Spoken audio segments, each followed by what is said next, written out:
السلام علیکم رحمۃ اللہ وبرکاتہ۔ امید ہے آپ خیریت سے ہوں گے۔ آج سنانے والے ہیں خلیل کی بت شگنی۔ نمرود اور اس کے زمانے میں ایک بڑی جوش و مسرت کا دن آتا تھا جس کو وہ یوم عید کہا کرتے تھے۔ اس روز نمرود اور اس کے جمع رعایت ایک ایسے جنگل میں جاتے تھے جہاں انتہائی آرائش و ضیاء باعث بجانے گانے، رنگ برنگے کھیل، تماشے، صدارہ قسم کے کھانے دانے اور تمام طرح کے عیش و سرار وہاں مہیا ہوتے تھے۔ اتفاق سے وہ دن آ گیا جس کے لیے نمرود نے آزار سے کہا تھا کہ ہم چاہتے ہیں کہ تمہارے فرزند ابراہیم کو بھی وہاں لے چلے اور اس کو وہ کیفیت و لذت دکھائیں تو عجب نہیں کہ وہ ہمارے راستے پر آ جائے کہ اس نے ایسی بہاریں کب دیکھی ہوگی۔ جس کے جواب میں آزار نے کہا کہ ہاں ضرور لے چلیں گے اور اس کو ہم یوم عید کا دلکش منظر ضرور دکھائیں گے۔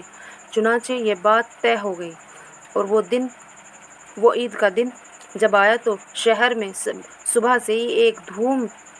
ہے اور تمام چھوٹے بڑے اس کے لیے بے حد تیاریوں میں مصروف ہے کہ اتنے میں آزار اور چند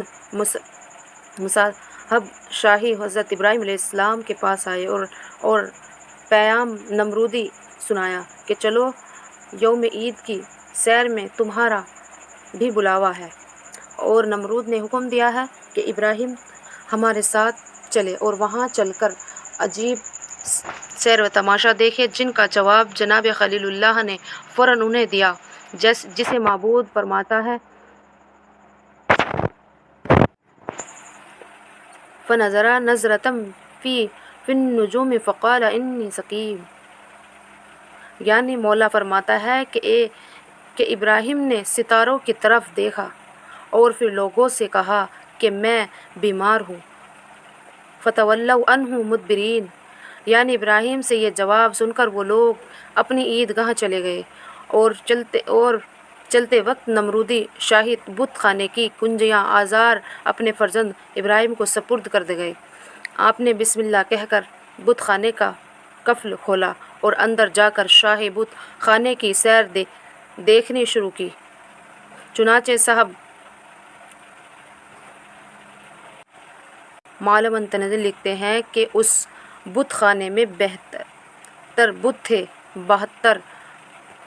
سونے اور چاندی اور پیتل کے اور تانبے کے اور پتھر کے اور لکڑی کے۔ بیچ میں ان سب کے ایک بہت بڑا بت تھا جو خالص سونے اور جواہرات کا بنا ہوا تھا، جو ایک بہت اونچے تخت پر بیٹھا ہوا تھا، جس کی 2 آنکھیں بڑی بڑی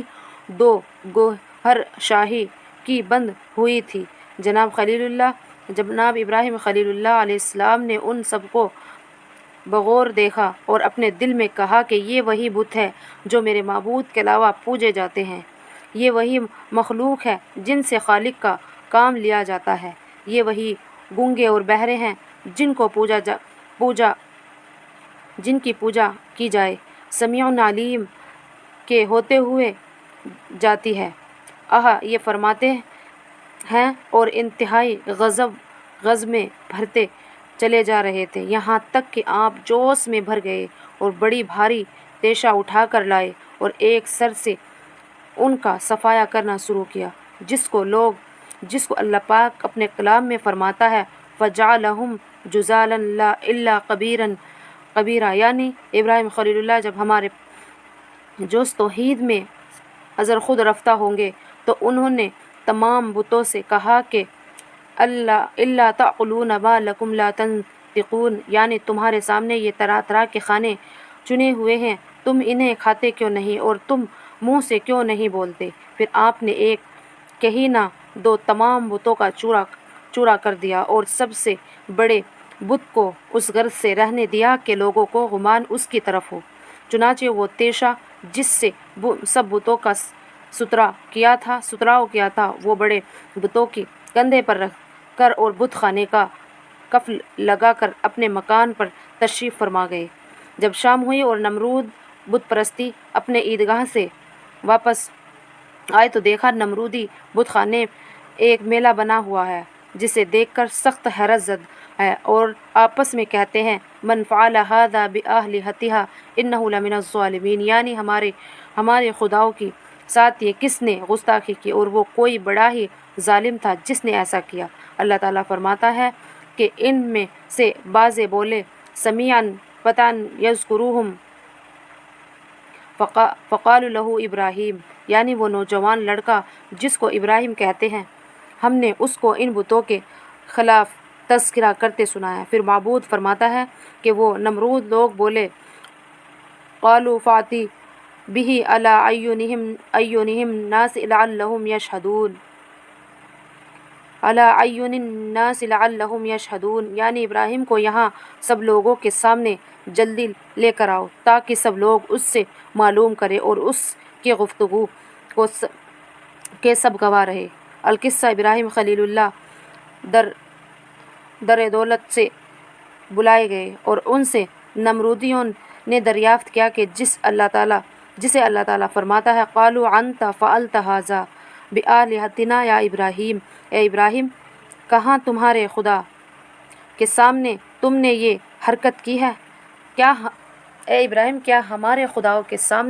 کے ساتھ تم نے یہ حرکت کی ہے؟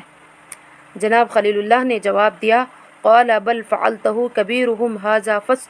فاسألوہم ان کانوا ینطقون،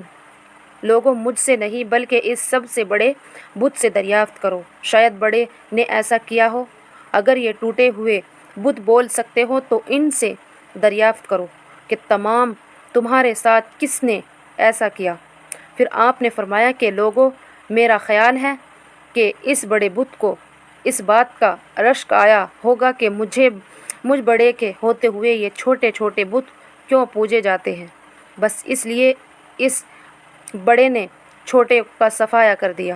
تاکہ میں اکیلا ہی پوجا جاؤں۔ اور ایک یہ امر واقعہ بھی ہے کہ سب سے بڑے کی ہوتے ہوئے چھوٹوں کو کیوں پوجا جائے۔ یہ سن کر نمرود بہت قائل ہوا اور بہت اپنے دل میں نادم ہوا، جسے معبود نقل فرماتا ہے فرجعوا الی انفسہم فقالوا انکم انتم ظالمون، یعنی ابراہیم کی اس تقریر پر لوگ اپنے دل میں بہت قائل ہوئے اور شرمندہ ہو کر آپس میں کہنے لگے کہ فی الحقیقت ہم ہی لوگ ظلم کرتے ہیں کہ ایک خدا برحق کے ہوتے ہوئے دوسروں کو شامل کرتے ہیں۔ آگے معبود فرماتا ہے ثم نکفوا علی رؤوسہم لقد علمت ما ہؤلاء ینطقون، یعنی پھر وہ بد نصیب سر ہلا کر پھٹکار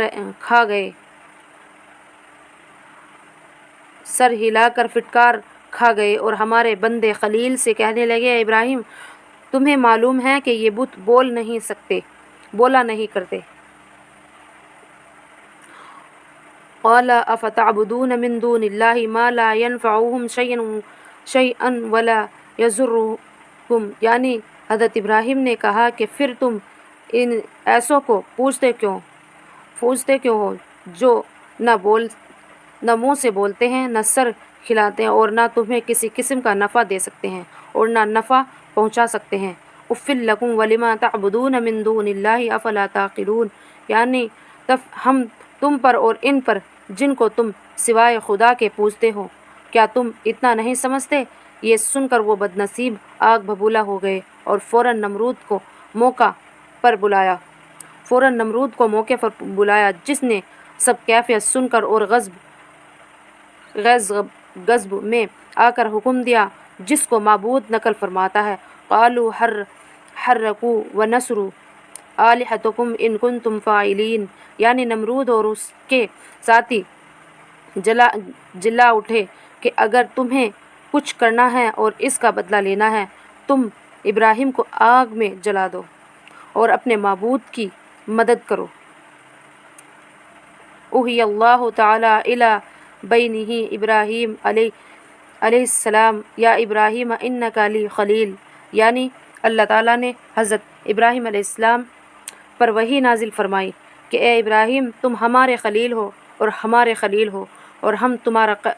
تمہارے خلیل ہیں۔ مگر اے ابراہیم اس بات کا خیال رکھیں کہ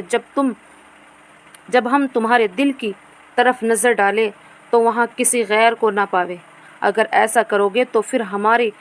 تمہاری حالت یعنی دوستی ٹوٹ جائے گی اور تم ہماری نظر سے گر جاؤ گے۔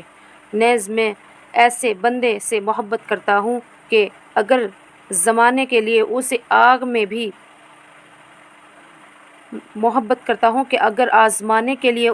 میں بھی جلا ڈالو تب بھی وہ اف نہ کرے اور سوائے میرے محبت کے کسی دوسرے کی طرف خیال تک نہ لائے اور محض